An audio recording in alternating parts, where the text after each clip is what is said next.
I used to think the scariest things in life were student debt and unemployment. 3 months of living on ramen noodles and dodging my landlord's calls had taught me the special kind of desperation that comes with watching your bank account drain like a sieve. What I didn't know then was that desperation has levels, and I hadn't even scratched the surface of what that word really means. The email arrived at 3:17 a.m. during another sleepless night of job hunting.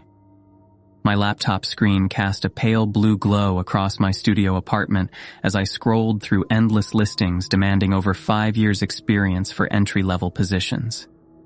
That's when I saw it. Immediate opening. Everglades boat tour guide. $95 an hour with housing included. No prior experience required for the job. Start tomorrow. Contact for details. I must have read it 20 times, searching for the catch. Jobs like this don't just appear, especially not when your bank account is hovering at $47.23, and your environmental science degree seems about as useful as a paper umbrella in a hurricane. But when you're 24, and the only thing in your fridge is half a bottle of ketchup and a questionable yogurt, you learn to silence that voice of reason. I sent my application at 3:22 a.m. The response came at 3:23 a.m. Position is yours. Bus ticket attached. Arrive tomorrow at Ochapee Station. Someone will meet you. Looking back, I should have wondered why they responded so quickly, why they didn't ask for references or even a phone interview. But desperation has a way of making red flags look like welcome banners. The Greyhound ride to Florida was 18 hours of crying babies, mysterious smells, and a steady descent into what felt like the world's largest sauna. I watched through foggy windows as civilized Florida gave way to something older, wilder. Strip malls became swamps. Highway signs became less frequent. The air grew thick enough to chew. Ochapee, Florida turned out to be less of a town and more of a suggestion. One gas station with half its letters missing, a diner that looked like it had last seen fresh paint when Kennedy was president, and everywhere, the Everglades, an endless maze of water and green stretching to the horizon like nature's version of an M.C. Escher painting. The bus wheezed to a stop in front of the gas station, and I stepped out into air so humid it felt like breathing through a wet towel. My shirt stuck to my back before I'd taken 3 steps. A palmetto bug the size of my thumb scuttled across my path, and I fought the urge to jump back. Welcome to Florida. The gas station's bell chimed as I pushed open the door, seeking refuge in the blessed air conditioning. Behind the counter, an elderly woman with cotton white hair looked up from her crossword puzzle. Her name tag, though the letters were so faded they barely qualified as legible. "You must be the new tour guide," she said, not even a question. Her voice had that distinctive Florida cracker drawl, smooth as honey, but with an edge of something sharper underneath. That obvious, huh? I wiped the sweat from my forehead with my sleeve, already regretting my choice of long-sleeved shirt. She smiled, but it didn't quite reach her eyes. "We don't get many newcomers around here, especially not ones carrying everything they own in a duffel bag." She paused, studying me like I was one of her crossword puzzles. "You're headed to Marty's dock?" I nodded, pulling out my phone to check the directions I'd been sent. "Won't get any signal out here," Betty said, tapping her pen against the counter. 2 miles that way." She pointed east. "Follow the road until you hit water. Can't miss it." She paused again, and something in her expression made me uneasy. "You know anything about the Glades, boy?" "Environmental science major," I said, trying to sound more confident than I felt. "Did my thesis on wetland ecosystems. Studied the impact of climate change on..." She made a sound somewhere between a laugh and a sigh. "Books don't tell you everything. The Glades, they've got their own rules. Best learn them quick." I bought a bottle of water and a pack of beef jerky, more to be polite than hungry. As I turned to leave, she called out, "Hey, college boy? When Marty gives you the rules, follow them.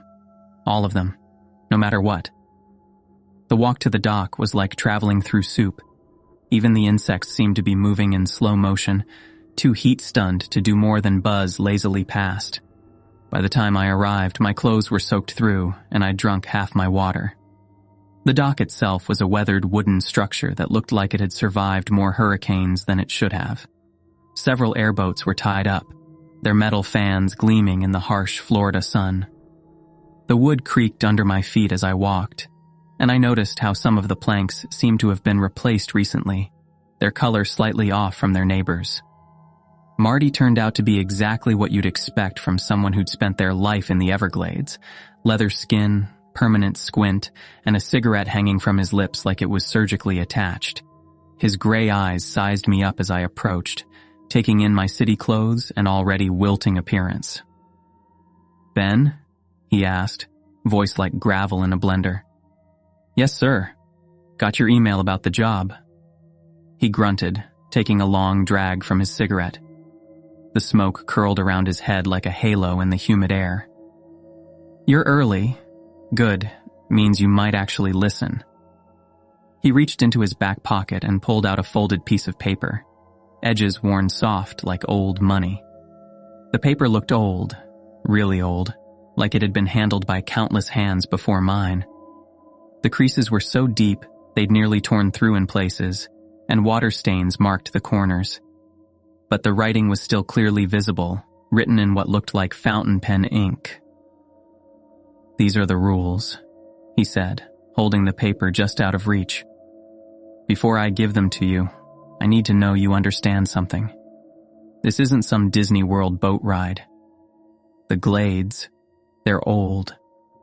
Older than anything you learned about in that fancy college of yours. And they've got rules. Break them, and..." He trailed off, looking out over the water. "And what? Just don't break them." He handed me the paper. The rules were written in careful strokes, though some parts were smudged as if the writer's hand had been shaking. As I read them, I felt that familiar urge to laugh, the same one I got when someone tried to tell me about their ghost stories or UFO sightings. But something in Marty's expression stopped me. Rules of the Everglades boat tour. Rule 1. Do not leave the marked paths on the map, even if the water looks calm. The deep places aren't meant for us, and what lives there doesn't take kindly to visitors. Rule 2. If a passenger asks about the old lost towns or ghost boats, tell them it's just a myth. Don't elaborate, don't explain. Some stories shouldn't be encouraged. Rule 3. If you spot a man standing on the riverbank with no shadow, turn the boat around immediately. He doesn't belong here, and neither will you if you acknowledge him. Rule 4. At exactly 1:13 p.m., you must stop the boat and let it idle for 1 full minute. Something will pass beneath you. Do not disturb it. Don't look directly at it. Don't speak until it's gone. Rule 5. Do not allow any passenger to bring red flowers on board. If you find one, throw it overboard before the boat leaves the dock. They attract attention we don't want. Rule 6. If the birds fall silent, keep the engine running. Do not stop moving until the birds sing again. What makes them quiet is still listening. Rule 7. At dusk, a woman with wet hair may wave to you from the mangroves. Do not wave back. She's looking for someone, and you don't want it to be you. Rule 8. If you hear splashing behind you but see nothing, don't turn around. It's just trying to trick you into looking. Keep your eyes forward and pray it loses interest. Rule 9. The tour ends at the same dock it begins. If the dock looks different when you return, you're not done yet. Keep going until you find the right one. This has to be some kind of joke, I said, though my voice sounded less certain than I'd intended. The paper felt oddly heavy in my hands, like it was made of something denser than ordinary paper. Marty lit another cigarette, the flame from his lighter dancing oddly in the humid air. Everything's a joke until it isn't, kid. Come on, I'll show you the boat you'll be using. The airboat was newer than the others, its metal gleaming under the harsh Florida sun. Marty walked me through the controls. Throttle, steering, emergency procedures. It all seemed straightforward enough, though I couldn't help noticing how he kept glancing at his watch. "First tours tomorrow morning," he said, checking his watch again. 8 a.m. sharp. Small group, better for learning the ropes. He paused, then added, "The housing we promised is that trailer over there." He pointed to a small mobile home set back from the water, partially hidden by palmetto bushes. Previous guide left in a hurry. Everything should still work. "Left in a hurry?" I asked. But Marty was already walking away, waving over his shoulder. "Remember the rules, kid.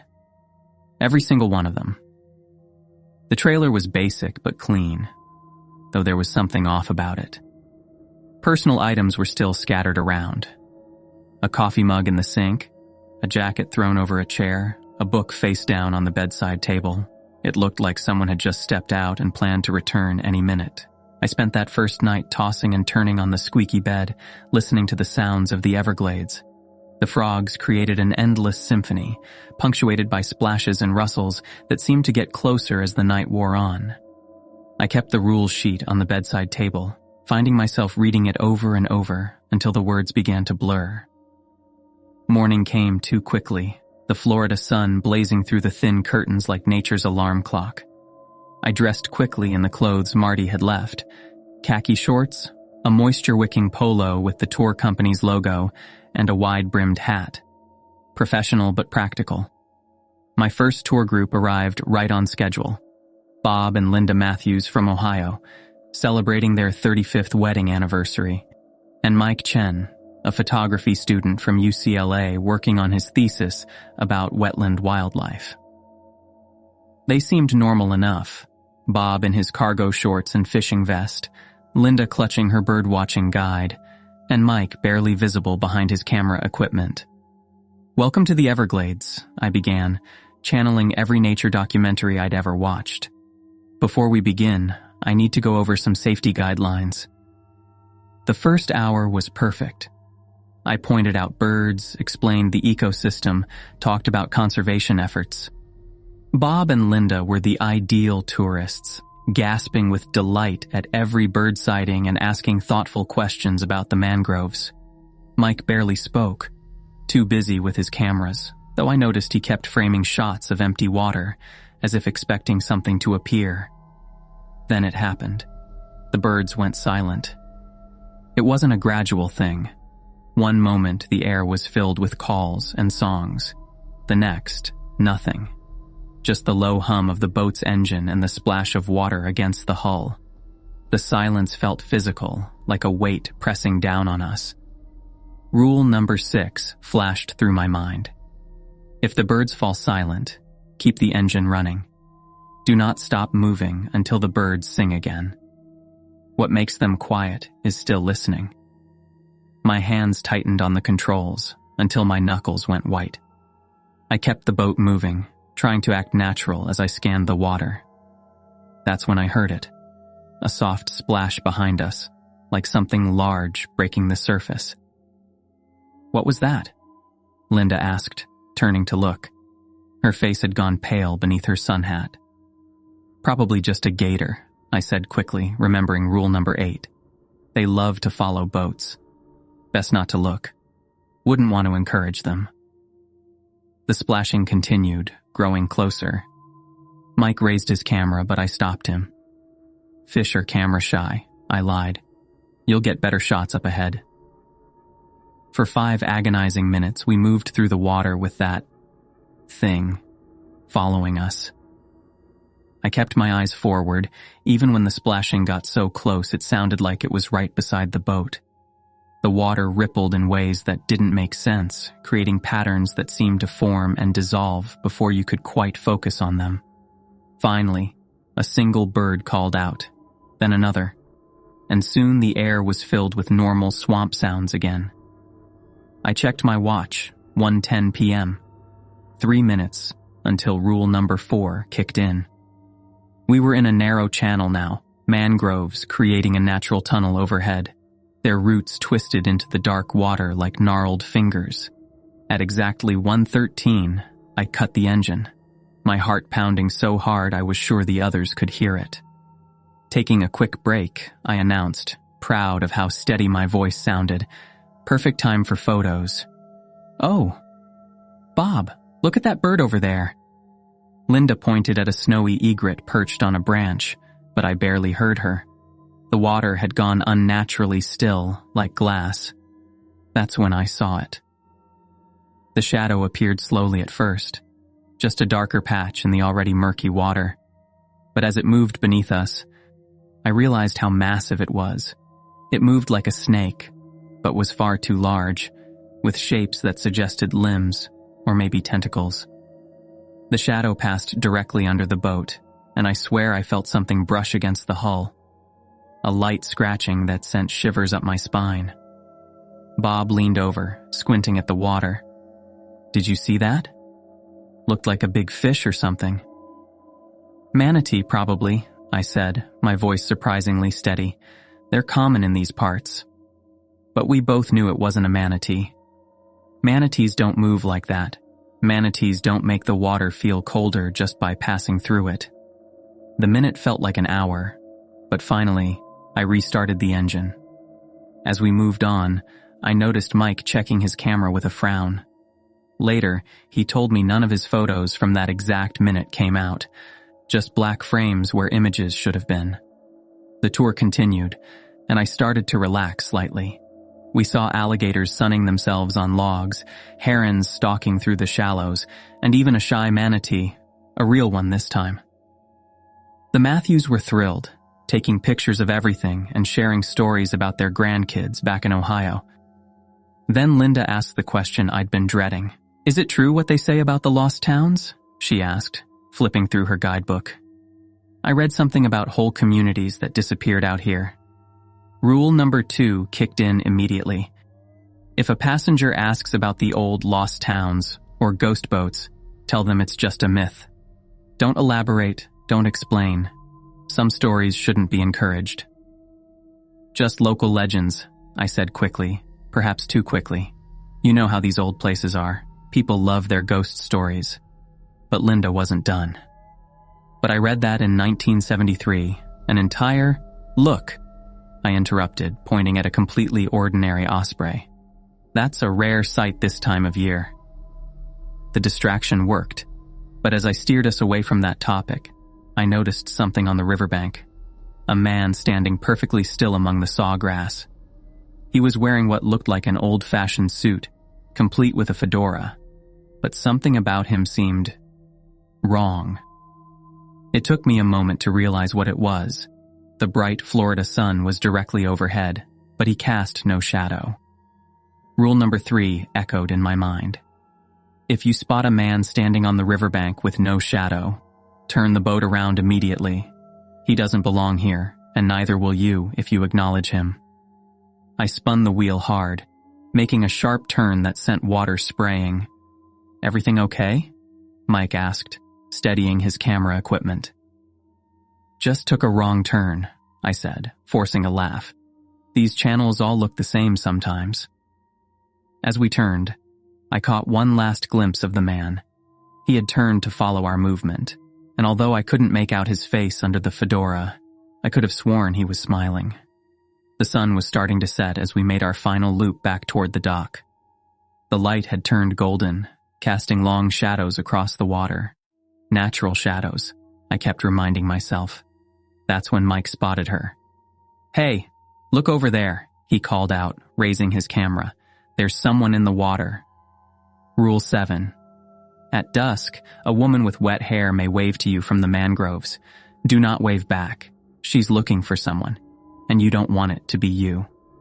She stood half submerged in the dark water, her long black hair clinging to her pale face like seaweed. One arm raised slowly in greeting, a sad smile playing on her lips. Her eyes. I tried not to look at her eyes. "Oh my God," Linda gasped. "Should we help her? She could be stranded." "Just a local," I said, keeping my voice casual while increasing our speed. "Lots of people swim out here." "In the mangroves?" Mike asked skeptically. "With the alligators?" I didn't answer, just kept the boat moving. I could feel her eyes on us until we rounded the bend. Nobody spoke for the rest of the trip. Finally, the dock came into view, exactly as we'd left it. Normal. Safe. The word Ochopi still clearly visible on the weathered sign, the same loose board still creaking when you stepped on it. I helped my passengers off, accepted their generous tips. Guilt money, I realized later, for all the times they'd thought I was making mistakes when I was actually following the rules, and watched them walk back toward their cars. Marty materialized beside me like a ghost, lighting another cigarette with hands that never seemed to shake. "You followed the rules," he said. It wasn't a question. Did I have a choice? There's always a choice, kid. He exhaled a cloud of smoke that hung unnaturally still in the humid air. You just made the right ones. Today. That night, I couldn't sleep. The trailer felt too small, too vulnerable. I opened my laptop, thinking I could research the history of Ochopi and the Everglades, maybe find some rational explanation for what I'd seen. The internet was painfully slow, but I managed to find plenty about the ecosystem, the wildlife, the conservation efforts. But nothing about shadowless men in fedoras, nothing about women in mangroves, nothing about things that made birds fall silent. Around midnight, someone knocked on my trailer door. 3 sharp raps that seemed to echo in the quiet night. I froze, remembering how the previous guide had left in a hurry. "Hello," I called out, not moving from my chair. No answer. Just another 3 knocks, slightly louder this time. I thought about the rules. Nothing specific about knocking, but something told me opening that door would be a very bad idea. I stayed perfectly still, barely breathing, until I heard footsteps moving away. They sounded wet, like someone had just climbed out of the water. The next morning, there were damp footprints leading from the water to my door and back again. They weren't human footprints. They weren't animal prints either. At least not any animal I'd studied in my environmental science classes. Marty was already at the dock when I arrived, looking like he hadn't moved since yesterday. "Rough night?" he asked, though his tone suggested he knew exactly what kind of night I'd had. "The previous guide," I said, choosing my words carefully. "What happened to them?" Marty lit a fresh cigarette, the flame from his lighter dancing oddly in the morning light. "Broke Rule 9, he said finally. Got impatient. Saw what looked like our dock and decided close enough was good enough." He shrugged. "Haven't seen them since." "And before them?" Rule 3. Waved at the man with no shadow. Thought it was just some tourist taking pictures. I swallowed hard. "And before that one?" Marty gave me a long look. "You really want to know?" I didn't. But I asked anyway. Rule 7. Got sympathetic. Tried to help the woman in the mangroves. She'd been watching that guide for weeks, waving every sunset. One day, they waved back. He flicked ash from his cigarette. "The thing about the woman in the mangroves? She's patient. She'll wait until you forget to be afraid. Until you start thinking maybe the rules are just superstition. Until you wave back." A family of 4 was walking down the dock, today's first tour. They looked painfully normal in their matching Disney World t-shirts and new sun hats. "Ready for another tour?" Marty asked, but his eyes said something else. They said, "Ready to follow the rules again? Ready to keep these people safe from things they don't even know exist?" I thought about the shadow under the boat, the woman in the mangroves, the splashing that followed us. I thought about my empty bank account and my student loans. I thought about the wet footprints outside my door. "Yeah," I said. "I'm ready." And I was. Because out here in the Glades, the rules aren't just guidelines. They're the only thing standing between us and whatever waits in the deep water, whatever waves from the mangroves, whatever walks without a shadow. The family approached, the kids already arguing about who would sit where. The father was checking his phone. No signal out here, I could have told him. and the mother was dutifully applying sunscreen to everyone. I put on my tour guide smile and stepped forward to greet them. "Welcome to the Everglades," I said, the rules burning in my back pocket like a brand. "Before we begin, I need to go over some safety guidelines." The rules are still there, folded in my wallet. Sometimes, late at night, I take them out and read them again, reminding myself that they're real, that everything I saw was real. The paper feels older every time I touch it, but the ink never fades. And if you're ever in Ochopi and you see a job listing for a boat tour guide that seems too good to be true, well, you know the rules now. Whether you follow them or not, that's your choice to make. Just remember, the Glades are watching, and they're very, very patient.